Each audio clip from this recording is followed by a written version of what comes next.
Bonjour, everyone. Hi, this is Neshi Lokotz. Welcome to Living in Two Worlds. And tonight's Wednesday, June 30th, the last night in June. Can you believe it? How quickly this month has gone? Like all the others, but don't you think it went even faster?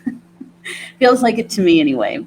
So welcome everybody. Welcome to those that are joining us in the live chat. So good to have you here with us this evening.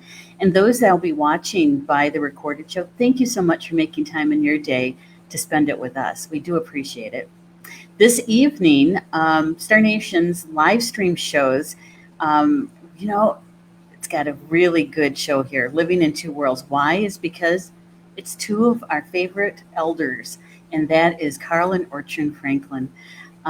Every time I do a show with them, I feel like I get the front row seat because there's always some piece of information that I've never heard before, or I've heard it and now I'm hearing it in a different way. And those are golden nuggets. So get some paper out because you're going to want to jot something down tonight, okay? Because we have a show tonight for you about Nibiru and the Photon Belt. And you always know that one, if it's coming out of Carl's book, it's going to be a good one. So let's bring them on, Carl and Ortrun Franklin. Hi, everybody. Hello, everyone. There we are. Glad to be with you again. How are you? And, a day early, but a happy July to you. Hope it's a wonderful month for you. Yeah, almost, isn't it? Right. And as we're chatting, I promised a couple people that I would send them a messenger message with the link for the show because they wanted to be here tonight. So I almost forgot.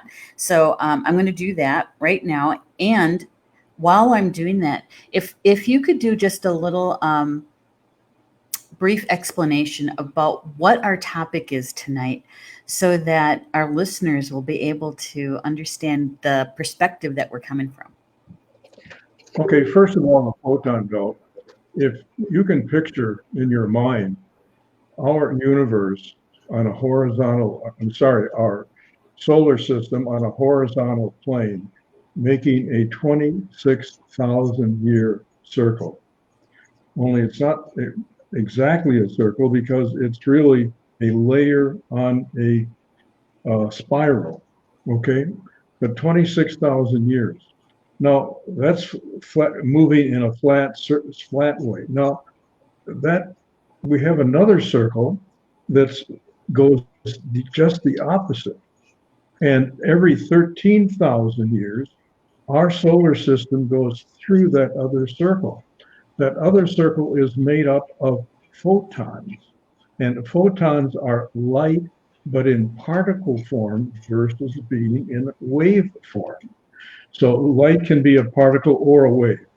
Now, it takes our solar system 2,000 years to go through the photon belt on each rotation. Okay, so 2,000 on each side. So we spend a total in that 26,000 years, we spend 4,000 of those years in the photon belt. Now, on one side, the photon belt is lifting the frequencies of our solar system up. But when we go through the other side, the photons, which are circling, are not lifting us up, but pushing us down. Okay, so we get to experience both the highs and the lows that we're capable of in each 26,000 year cycle. Well, we are now in the photon belt. Now, doesn't have a straight edge. You move into it gradually, just like we're moving into the Aquarian age, and we hit the outskirts of the Aquarian age, 75. Well, it's now it takes us 150 years to get totally into it. In 2012, we were halfway into it. It's the same way with the photon belt. I'm not sure exactly if that takes 75 years, but it takes us a period of time to be fully into it. But each day that goes by, we're more fully into the photon belt and more fully into the Aquarian age. And as you know, the Aquarian age is at a much higher frequency than the Piscean age, which we are leaving. Now there's another phenomena that's occurs, and this one occurs every 3,600 years. And that is a planet. It's a planet in our solar system, but its orbit is elliptical, that is a stretched out circle, and it takes 3,600 years for one orbit. Our Earth takes one year to orbit the Earth.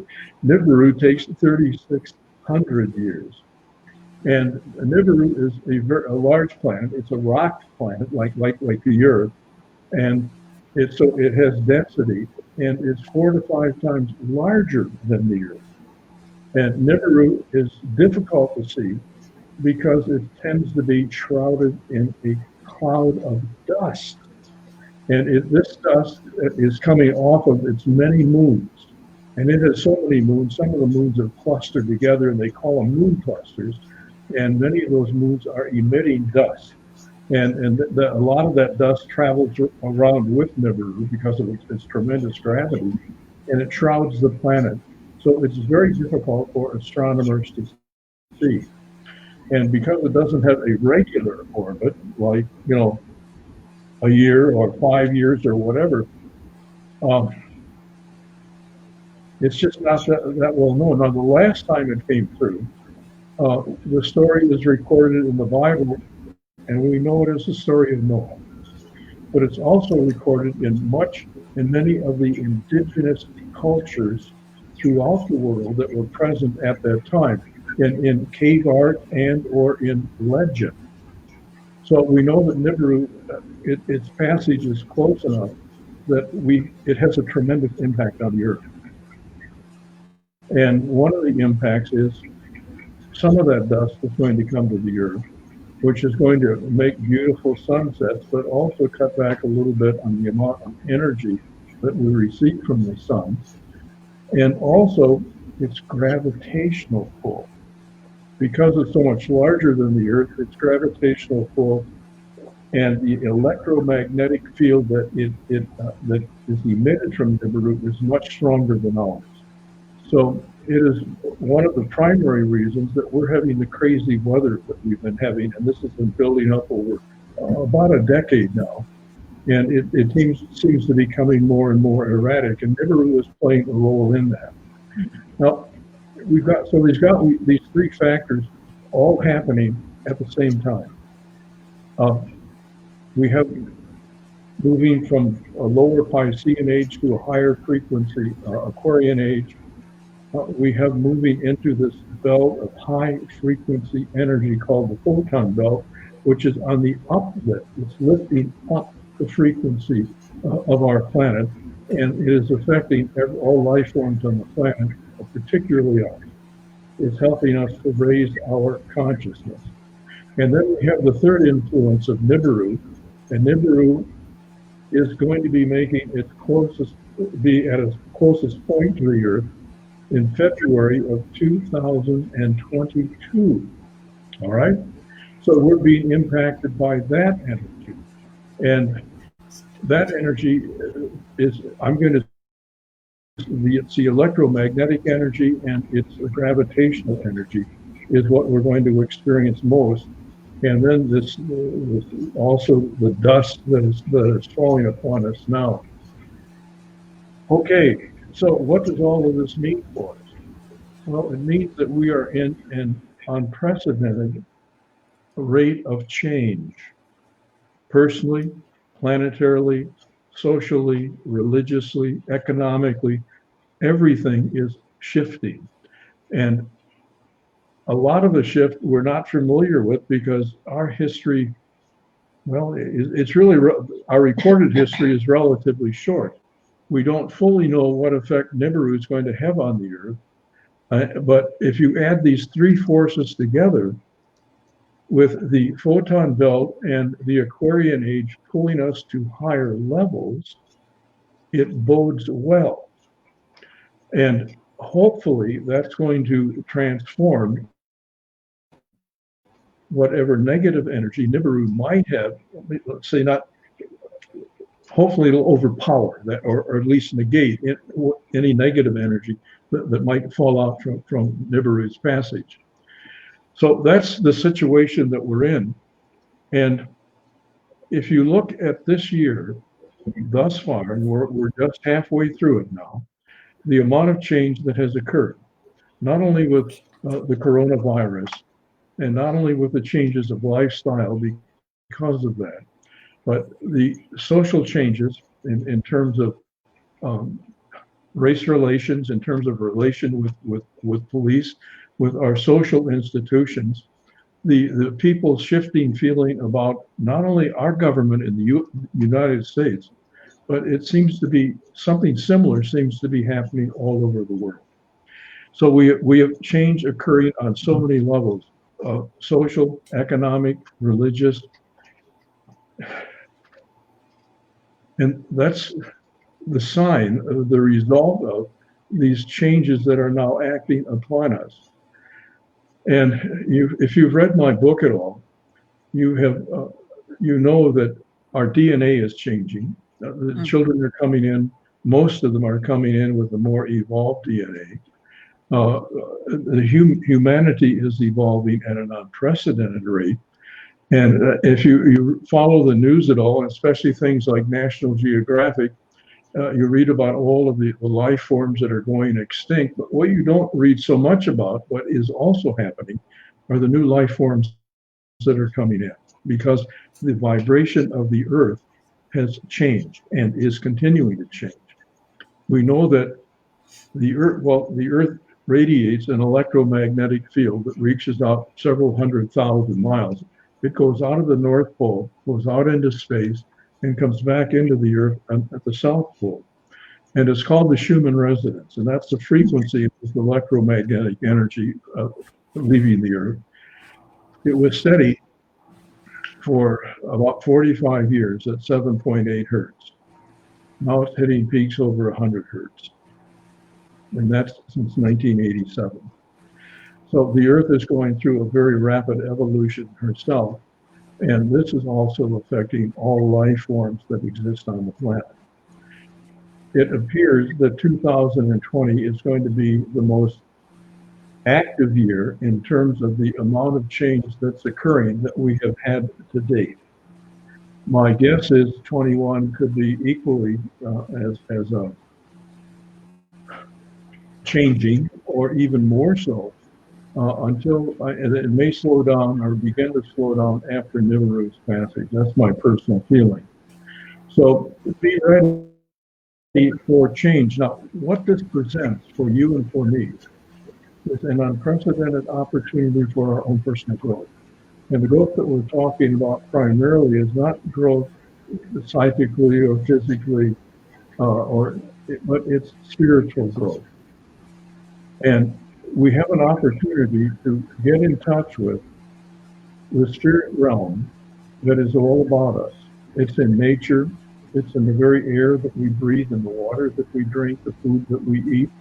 And most of us are totally unaware of it. And we have the opportunity with this rapid change to be able to communicate with the angels, with the nature spirits that are called devas.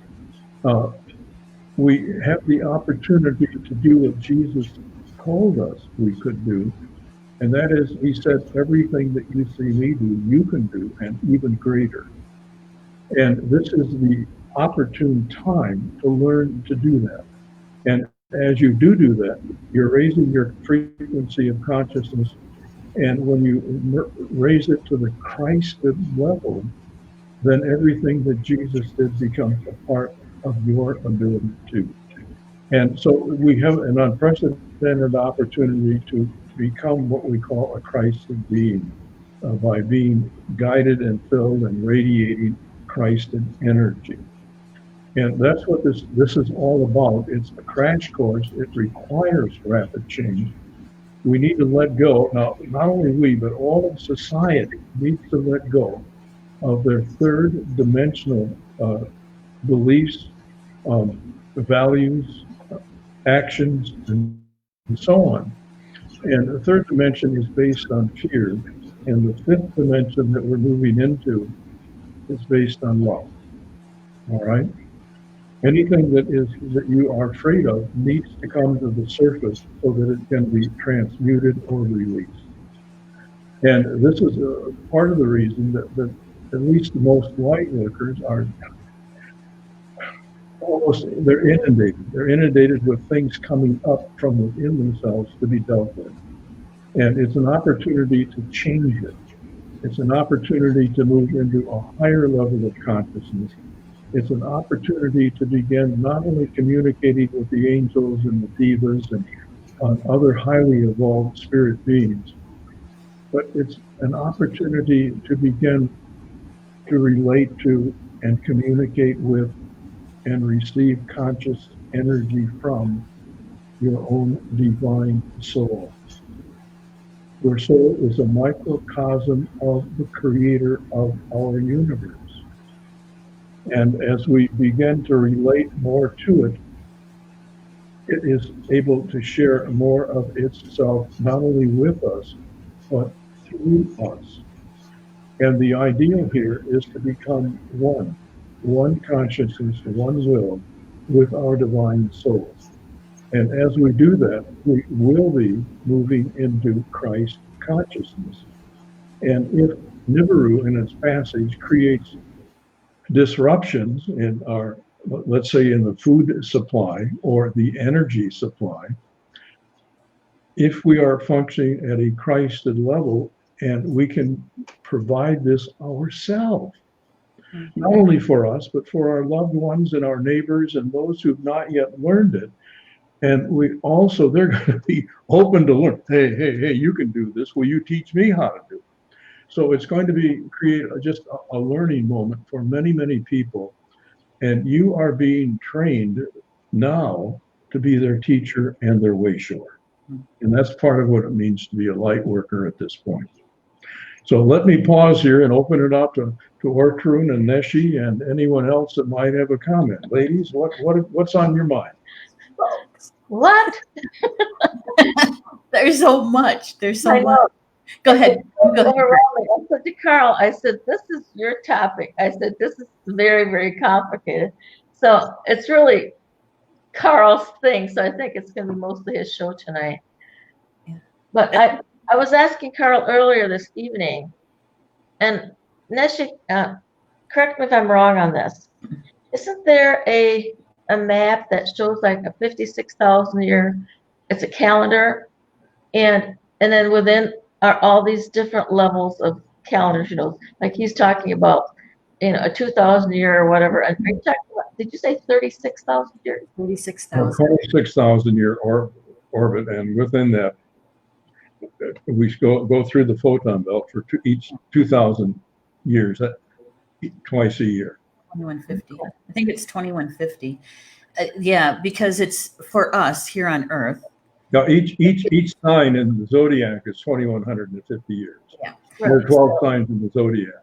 Yeah, and that equals 26,000. Right. I was going to say something really important too. What was it? Oh no, I lost it.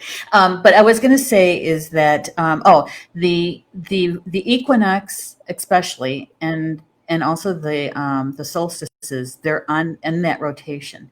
And so the Mayans, and that's I think the calendar that you're referring to, one of them anyway, is that they actually show when, for instance, in 2012 at the solstice, how they called it the end of time, but it wasn't like the man-made time where the world was going to end. It was the shift that was going to occur, right? And it was actually a window of time, not so much, a specific moment, a specific minute kind of thing. Mm-hmm. But it's measured on the equinoxes and the solstices. And moving through the Photon Belt, I think that I just had, Carl, when you were talking, I just had so many, thoughts that popped in and questions. And there's one that with Nibiru, because of the gravitational pull, many people who study this and have read about it and all that, many times we talk about the increase of earthquakes when Nibiru moves closer to a planet because of its gravitational pull. We also talk about the flipping of the poles, where the north becomes the south and the south becomes the north, so to speak, that magnetic shift. And because of the gravitational pull, right? So if we're looking at Nibiru coming in 2022, because of its size, you'd think that we'd already be feeling its effect, right? I'm just thinking in my mental mind, because it's huge. It's a huge planet with that big of a gravitational field. And you take a look at where our planets are at. Julie Hedges is in the house too. And knowing how those big planets do those huge monumental social shifts, that I can only imagine with the influence of Nibiru's energies and how that's going to magnify that shift. I don't know. Actually, it's already happening. Yeah. The earthquakes have increased. Now, this is only earthquakes, but landslides, sinkholes, floods, droughts, etc. They've all increased about 300% since 1987. And it is attributed to the effect that Nibiru is already having on the planet. Now, I want to share something that this is, I can't vouch for it. I can only say this is what I've been told in my meditation, that the whole solar system, and in fact the whole galaxy and the whole universe, are on an ascension path. Mm-hmm. And if Nibiru, since its last passage, has raised to a higher level of consciousness as a planet, which means the frequency is higher, which would make the planet less dense. Yeah. So that would diminish its gravitational pull. Now also, planets have consciousness. Our planet has a soul, and the soul name is Gaia. And within certain limits, they can control their own orbit. Yes. Now, if Nibiru is in fact at a higher frequency, it would not have a desire to be harmful to the Earth. So its orbit may be altered so that it passes further from the Earth and with less gravitational pull and with less effect on our electromagnetic field. So it may be not nearly as bad as it was last time it passed. Right. And you know, when you mentioned 1987, that was the first planetary convergence. Yes. Right. And we had a couple more in the 90s, but there's a new one coming up. And Rob, I don't know if you could look that up. I think there was, can't remember where I saw it. Something about unity. There's another convergence coming up soon with the planetary. You believe astrological? Tonight? I'm sorry, Rob was talking at the same time. So Are you talking about an astrological conjunction coming up? I'm sorry, say that. It's Pluto and Jupiter. Are you talking about an astrological conjunction next month? Not conjunction, convergence. Okay, because I believe Pluto and Jupiter. Julie could confirm that. Well, it's not a conjunction, it's convergence. So if you could look that up, convergence, planetary convergence 2020. Okay. You might find something there. So I'm sorry. Go ahead, Carl. Yes, there's one happening tonight at well, actually tomorrow at, I think it's 12:58 a.m. All Is right. that Eastern Standard? That's or what? Eastern Daylight Time. Yeah. And it is a convergence of planets. And this is my understanding that all planets radiate energy. Mm-hmm. And when a convergence means that the energy field reaching the Earth contains the energy coming from more than one planet, because the convergence is the energies have converged when they are hitting the Earth. All right. And this energy that's coming in tonight is a very high energy. And one channeling says that from their perspective, this marks the end of the Piscean age and the beginning of the Aquarian age. Now we douse that, and well, that's a perspective. Okay, it's not. I wouldn't say that it's a fact because it's not a single point in time. That's a process. All right, but it could be that we're reaching halfway into that, or hitting the halfway point in that process. This within a matter of a couple hours. Right. And there is a worldwide meditation, and I don't think you have to meditate at exactly 12:58 a.m. Eastern Daylight Time. Yeah. But please, today, what's left of today and tomorrow, please meditate on the planet and on this energy coming in, that it be used for the highest good of all, and see the collective consciousness of humanity opening up in their third eye, in their mind, and in their heart to receive this energy, that they might be uplifted by it. All right. And then you can see the earth absorbing this energy and raising its frequency also. Right. Okay. Because we're all in this together, and we're not just talking us two like here on planet Earth, but every living being on planet Earth and every sentient being in our universe and other universes. We're all in it together. It's not a solo trip. No. But it's part of that going into that fifth dimensional level of awareness and consciousness. Mm-hmm. Yes. And then you spoke about the coronavirus at this occurring, and that's really a pause for all of us to have that chance to step back and reevaluate what it is that we want to do, and actually give us that period of time so that we can see that we can live differently than what we've lived up to this point, that we don't have to live in this busy environment where we are unable to truly connect with the divine essence of not only within, but everything that is around us. So they're preparing us also while all this stuff is going on, all these different things are going on, and we are feeling the energies and are responding. Sometimes our body's responding very, very, in a sense, it feels negative, but none of it's negative.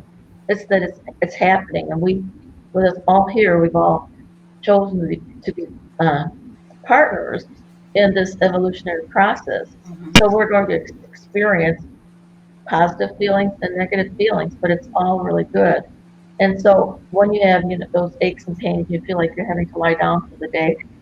It's all okay, because what you are doing is helping to process that energy that's coming through during that time, so that the planet can continue its upliftment through us, because we are here to uplift the planet.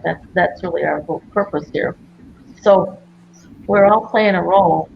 I think what Carl says is it can be very complicated sounding, because it is even to me, because there's so much going on. Mm-hmm. But basically, it's all these energies that are coming together at one time, and we experience it for eons of time anyhow, not as intensely as we do now, but we have, because as we're moving through the different parts of the calendar and the zodiac and the way the alignment are of the stars, we can just imagine the intensity of a full moon. How we used to think that was really something, how strong that was, and how it would affect, people that had disabilities, they were reacting strangely and so on. So, and how you felt during those cycles. Well, yes. With all of these energy vibrations, and then they are also higher vibratory frequencies than what we've experienced at this point in time, you can imagine. But we're here to ground those energies so that this evolution, this process can go smoothly. Right, Carl? Yes, exactly. Right, Neshi? Yes. Mm-hmm. Yes, and thank you, Rob, for finding that information. Yeah, He was thank you. putting up there that there was like I think 4 different planets that converging energy.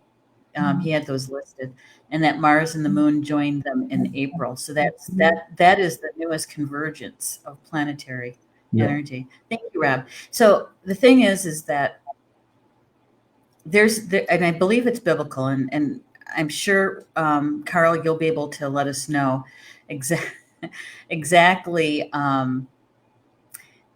which part of it is in the Bible. But there's a part in there that says something about being in the world or of the world, but not in it. Mhm. Right. And so, Well, being in the world, but not of the world. right. Vice versa, yeah. I knew it was something like that. It's like living in two worlds. Yeah, sort of. And so, one of the things that I know for sure for myself is that when we're grounded, balanced, and protected, that we can we can be of more service, and we can use our gifts in such a way, even though all around us there's chaos, right? Even though there's energies that are much lower that are there that seem to be at play more often. Um, that doesn't mean that we have to be absorbed in it, right? I know that for sure. And when you look at our world on the outside, what's going on out there doesn't mean that we should put our heads in the sand and not be aware of it. But it means that we should be doing our own work, minding our own vibration, right? And so that when Ortrun, when she says things like we have to ground it through our bodies to ground it to the earth plane, that's what we're doing when we do our grounding work. And and it's really important. It's no small thing that we do. And we do that our meditations that way. The other thing that I thought, that side note, is I wonder, because and Julie Hedges asked a question in the chat about why hasn't NASA ever mentioned Nibiru? Why, if this planet is out there, why have they never mentioned it? And They don't know what. why astrologers don't include it?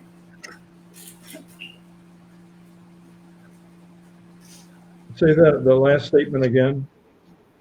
And why are astrologers not including that planet? They can include other things like asteroids, but not that particular planet.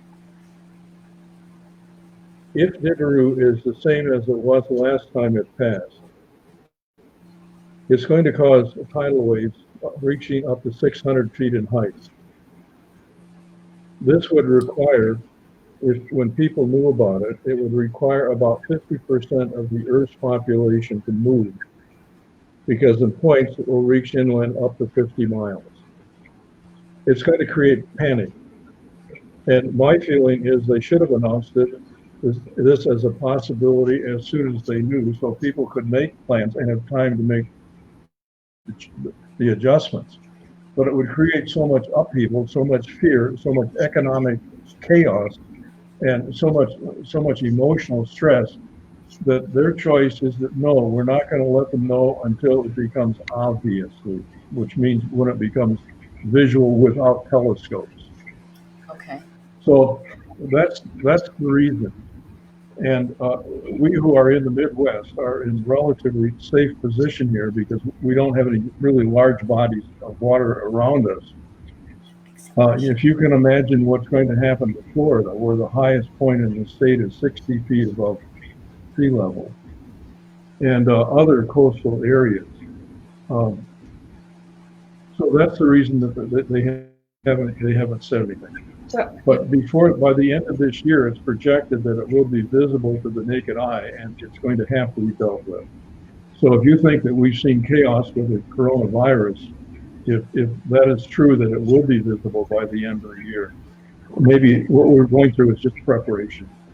But the thing is, the thing that you also said was that the energy vibration of the Nibiru has changed, I, and so that should cause it not to be as strong as what you're talking about here now. okay, that's what I've received, but there's no way to vouch for, to prove that. Yeah. It's maybe I'm just getting what I hope it's true. It may not be a true message, but I would like to believe that it is. Okay, so how this that planet Melda? How is that? Is that at all related to Nibiru? What planet? What is it? The eighth planet, or what is it? Do you remember? Well, Planet X. Yeah, Planet X. Planet X is another name for Nibiru. Okay. So Planet X has been mentioned more so than Nibiru. Science will probably refer to it as Planet X. Mhm. Okay, so it's not that it hasn't been mentioned. Right. So it has been mentioned. It Yeah. just hasn't been mentioned as the word Nibiru. Well, and Is that right? the effect that it has and this closeness has not been dealt with by the scientific community either, in terms of it Right. being made public. Okay. Yeah, Madonna. Can you show that comment, Rob? Yeah. She says that her husband works for NASA as a high-level systems engineering. He's never heard of Nibiru. Mm-hmm. It would be interesting if he would be interested in checking it out, Google it, or check it out on the computer and see what he can find out on that. Yeah. And I would be very interested in what he does find out. Yeah, because it's been talked about by, I don't want to call it New Agers, but for a really, really long time. Cryon, the writings of Cryon, the channeling, has talked about this planet for many years, many years. It's been in channel information for at least 20 years. At least. Mm-hmm. Now, there's one other major thing that's going on, and Ortrun's going to correct me if I mispronounce it. Is it a mime or a meme? A meme? A meme. A meme is an attribute of a value, a belief, etc., of society. And if those of you that are on my mailing list, for the last 2 Sundays, I've sent out, I send this out every Sunday. Owen Waters has dealt with these social memes for the last 2 weeks. And the memes have identified by social scientists throughout, going back to the beginning of our recorded history. And there are certain things that become, let me say, the foundation for a people at that period of time. And they've identified 8 memes up to this point, and each one is higher than the previous one. Like physical survival would be a basic meme, all right? And there is a 9th meme evolving, but there's not enough of it yet, and it's not enough people practicing it to have a clear picture of it. But if you project where the other 8 have gone, you can pretty well get an idea. And the meme that we're in the process of creating, and this is being created primarily, if not exclusively, by the light workers. And this meme, I'm going to call it oneness. It recognizes that not only that we are one human race, we're not just an Earth human race, but we are a part of a solar system, which is a part of the galaxy, which is part of the universe, and it's a unity. It's in that oneness with not only all that's in the physical realm, which is what we perceive with our 5 senses, but it involves also the spirit realm. So it's merging the physical realm with the spirit realm on, I'm going to say, a universal level, on the scope of the entire universe. All right, and that's where we're headed.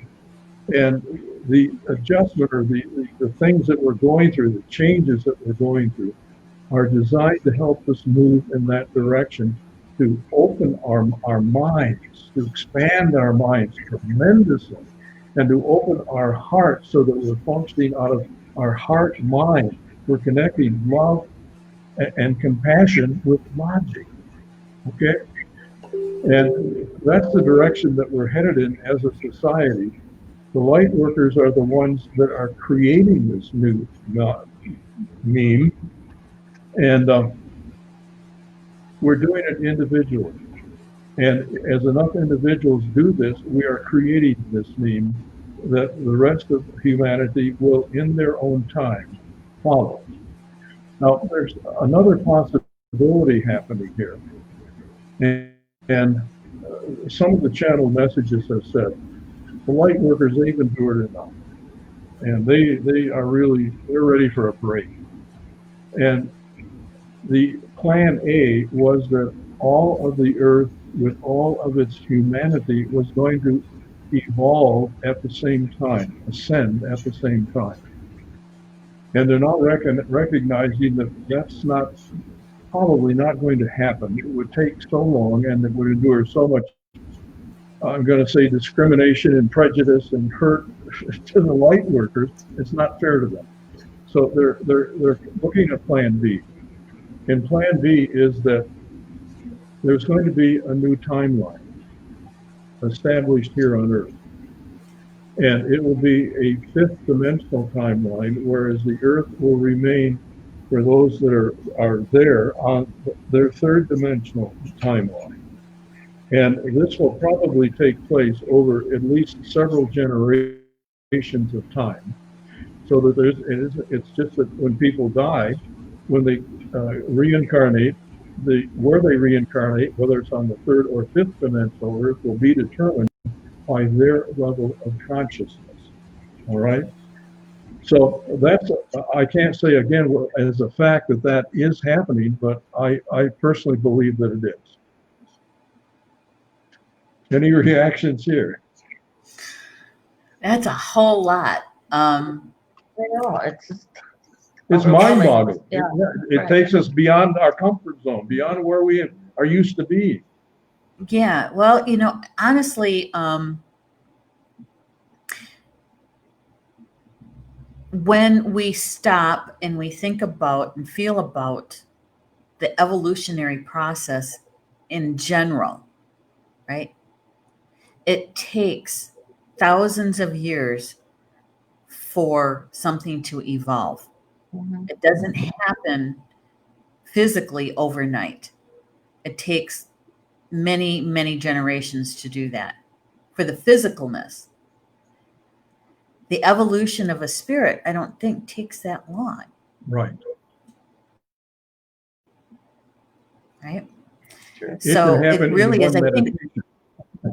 I know, in a breath, right? In a breath, Yeah. and right. And so when Ortrun, when you're talking about how we do our spiritual practices, whether it's meditation or whether it's mindfulness, whatever you want to call it, we have been in the preparation stage for quite a long time. Many of us decades, right? Mhm. And then you then enter this microscopic little something. And whether or not you want to believe that it was nature or whether it was, constructed by a human for devastation, that really in the big picture really doesn't matter, because it gave us all that time to pause, to do that self-reflection, to Yeah. identify what do I want to have in my life and what don't I want in my life, right? I think that we get lost in the drama, in the trauma of it all, and so it's still a gift. No matter how I look at it as a gift. We have a chance to really do some application of all the classes that we've ever taken, all of the lessons that we've learned in over our lifetime, not just this physical lifetime, but previous lifetimes. It's this is the PhD program, right? It This really is. Yeah. Yeah. Well, you're talking about how we're preparing, and I have to say that the article I'm going to be writing, or I am writing for the Star Nations magazine for July, is called The Balancing Scale. Oh yeah. And with that, what is a balancing scale? But today I was just actually recording the meditation forum, and what they had me do was to have the individual go into, of course, a temple, and of course protect it and so on. But with that balancing scale being there, and that divine teacher, the divine master that was working with them, actually had them take their heart and put it in his hands, and then he put it on the balancing scale. And according to the ancient ones, it's the Ma'at, well, she's the goddess of harmony and balance, and her ostrich feathers, because she has her ostrich feathers in her headdress, that is placed on the other part of the scale, and they are to be equal. And that's one that you move up into another level, a higher level of awareness and consciousness, into another dimension. And so with that, in your meditations, do that. See the balancing scale before you, and place your heart on that, and see how, in your mind's eye, see how heavy it is, because of all that we're still storing in our heart. The fears and angers and whatever it might be. Even though, when we open to our high heart, it dissipates somewhat and it clears out. But our hearts are heavy. There's many of us, our hearts are still heavy now. So by handing that heart over to your divine master, and then having all of your divine ones working with you, and then them taking all the different pieces, because you are that Christ diamond, and so they're taking all those different pieces, and they start polishing those pieces now, because they have been somewhat damaged over the many lifetimes, but they're all still things that we're working, that we are still hanging on to. And so by polishing and clearing that up, and then once that whole process is finished, it takes a while, you'll know when you're finished doing that.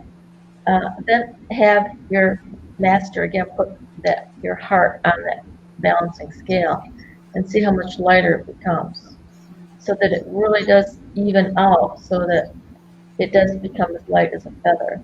And when we're to that point in our process, then we're not going to have those things that fear pulling us anymore. And when we get a certain pain or something, because we are processing energy, it's something that's not going to throw us off anymore, because we know this is part of the process that we have come in here to assist with, and to ground into our planet Earth, to Mother Gaia. So, but the more clearer that we can be in our heart and also in our mind, do this kind of a practice also with your mind, so that then both your heart and your mind are clear, and those little dust pellets that are still hanging out there are swept away, and they're put in their place. And then that diamond that you are, it will start radiating all these beautiful, magnificent color vibrations. And so then when you are processing energy vibrations that are coming from every direction, look at the energy you're going to be feeding that beautiful energy, and then grounding that into the planet, and how much that our planet Earth is going to be thankful for it, and how much more it will uplift the planet. Mm-hmm. It'll be much, much more quickly. It'll occur much more quickly. Julie Hodges has said, does the meme have anything to do with the 100th monkey understanding? And the answer is absolutely yes. For those that are familiar with that 100th monkey, that changed the eating patterns, or the way monkeys ate they washed their sweet potatoes. They were on separate islands. When one monkey started it and it grew on one island, reached a certain point, and the other monkeys, without any visual example of their doing that, began doing it too. And that's exactly the way social memes are created. So yes, that's a good point, Julie. Thanks for bringing that up. Mm-hmm. Good one. Good one. Oh my goodness. It's about 10:02, and if we're going to do a meditation, we should probably do that. Well, yeah, it's going to be a short one, right? But it's okay. We will do that if you want to do that right now. Okay. So why don't you take a moment and close your eyes and take a deep breath and allow yourself to relax into this time that we have now together. And let your mind be quiet as it gently absorbs the melodies of love that are being sent to you from the cosmic realm. And retire to your temple, the temple within, the temple where the I am, your I am presence dwells. Be still and be at peace. Find in this Holy of Holies, Divine Master standing there waiting for you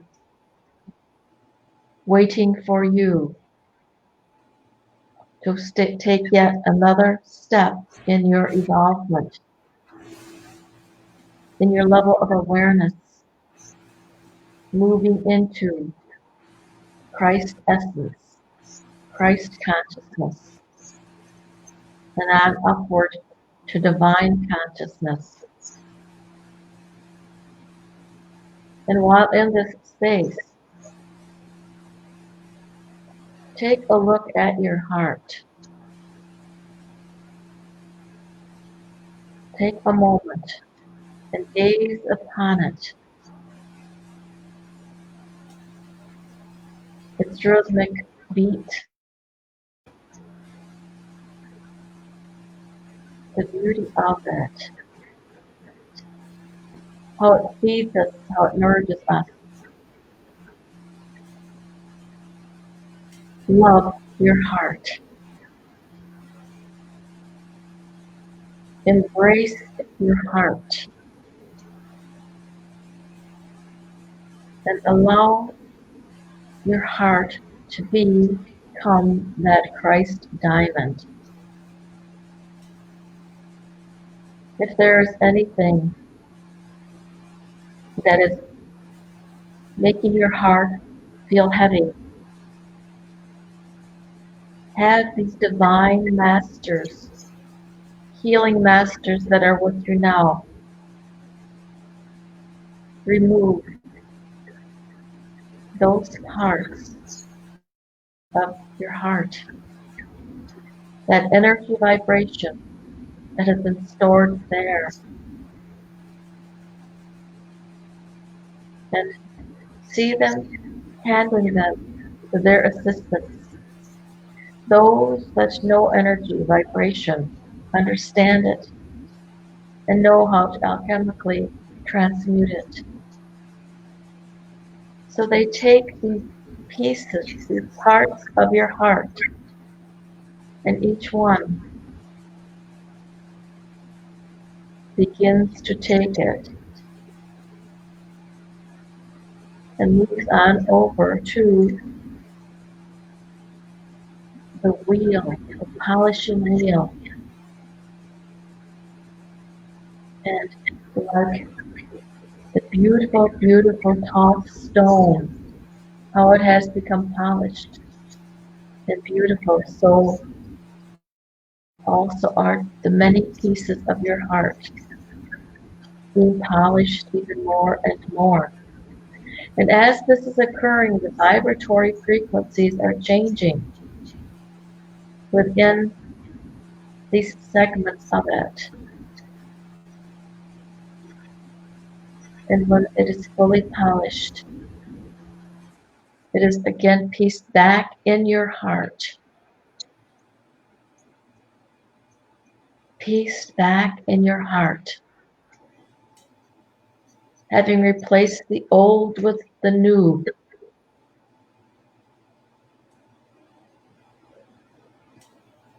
And there, your heart has been uplifted to higher levels of awareness, consciousness. Within your heart is also your divine mind, for it has joined you.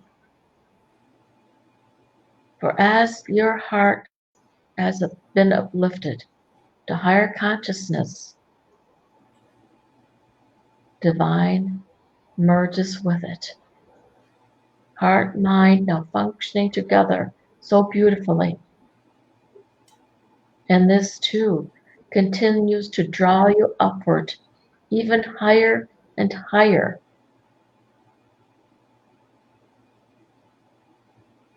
Where now you're open, receptive to receiving only that which is the true you, your fully realized self. So all of you, your physical, your mental, your emotional, your auric, your astral, your soul, all of your bodies, your causal body, your etheric body, they are all united in harmony. And look now upon your heart. Sense its heartbeat. And begin to feel the heartbeat that is within you. It is the heartbeat of all that there is. It is within you. It is within every one of us. It is within our planet, the universe, the universes, super universes. It is the all beating as one. You're united. You're blessed. You're whole and complete.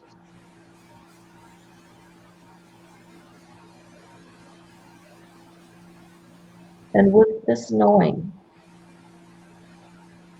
begin to take a step forward. And again, your feet are upon the ground, our planet Earth. Where now Earth and the heaven have merged together. You are living now in two worlds. And as you move on outward throughout the days ahead, remember this inner knowing that all is well, all is divine. And so it is. So it is. So it is.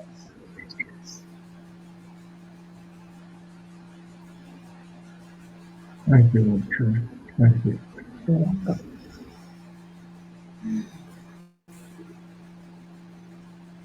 Wow, that was so good. Thank you, Ortrun. You're more than welcome. Thank you. Hope everybody's back. You might want to say hi to us in the chats just to check on you guys. Let us know that you're back. Yeah. So, Carl, do you have anything? We're at the very top of the hour. If you have something else you'd like to share, maybe last words for the evening about our topic. Yes, please make it a daily habit of at least once a day going with that. getting in touch with your own soul, and getting in touch with your own spirit family, with your angels and your teachers and your guides, and ask them to please express and experience through your physical body and through your five senses, with them being in control. Thank you, Carl. Ortrun. Well, it was quite an exciting evening, I would think. I think that there's quite a new thoughts being thrown out here. At least I saw in some of the comments that it's hard to follow, it's hard to understand, but know with your open heart and with your divine heart and mind, know that you are receiving these energies, even if you are unaware of it. The focus is that you make your heart as pure as you can, so that these divine energies are able to assist you and also assist the planet. And I know you're all doing that on some level. Right. And I appreciate it. Thank you for it. Yeah, thank you for that, Ortrun. Thank you for that. And I'd just like to add, my 2 cents, and that is to also keep both in mind and heart that all of creation is here with us, assisting us. And we're not in this all alone, that we have all of our relatives all over the universe that are with us. And that's why sometimes I think that we can't wrap our mental mind around it, because the energy field is so much bigger than we could even imagine. And so just to be able to be open to another perspective is light years ahead of a lot of other things going on. So thank you for being with us this evening. We so enjoy this kind of conversation, don't we? And and so anyway, if you could please join me for my show, Communications from Home, coming up right after we wrap up this show. We're going to start that show next, and that is all about ceremony and elders. And so thank you both so much. And Carl, thank you for Thank you. Our blessings to all. we have your and thank you, everybody. We also have the website for Ortrun and Carl listed. It's also pinned in the comments. You can check out their website for Carl's book, because if you want to know more about Nibiru and the Photon Belt, it's in his book, right? And of course, there's all kinds of stuff that they have there for you, and you can go and visit them at their website. So with that, enjoy your evening, and thank you so much for being with us this evening. We'll see you next month for Living in Two Worlds, the last Tuesday of July. Good night, everybody. Good night.